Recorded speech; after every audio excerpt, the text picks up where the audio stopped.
ГСП онлайн. Городские новости сейчас. Суббота, 12:00, Сосногорск. Частный дом по улице Набережная. Анастасия Сидоренко мило возится во дворе со щенятами, но постоянно начеку. Она опасается не зря. Как рассказывает женщина, 26 марта группа мужчин зашла на ее частный участок у дома и расстреляла собак из ружья. Погибло 4 щенка 2 месяцев от роду, 2 бездомные собаки на содержании и 1 домашний пес. Сама Настя в это время была на работе. Ей позвонили соседи. Бежала быстро, как могла, но не успела. Ни фирма, ни организация, они занимаются этим сами по себе.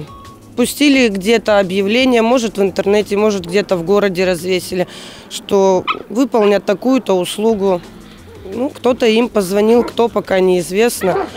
И за 1500 рублей они приехали к нам на частную территорию, на глазах у детей убили собак.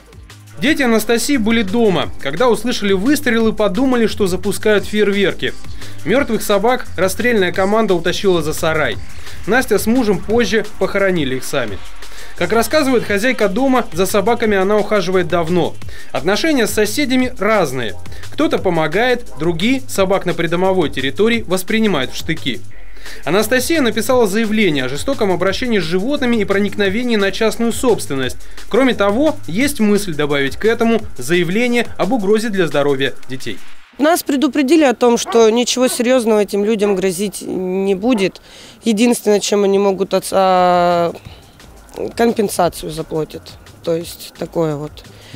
Что реального там лишения свободы срока им не будет.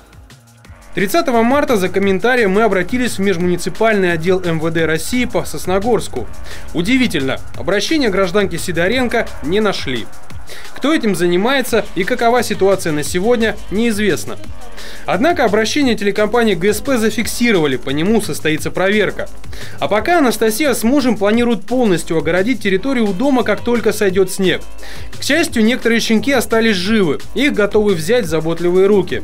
Днем собаки по-прежнему на улице, у помещения для передержки провалена крыша, там нельзя. Пока светло, щенки на улице, на ночь в дом.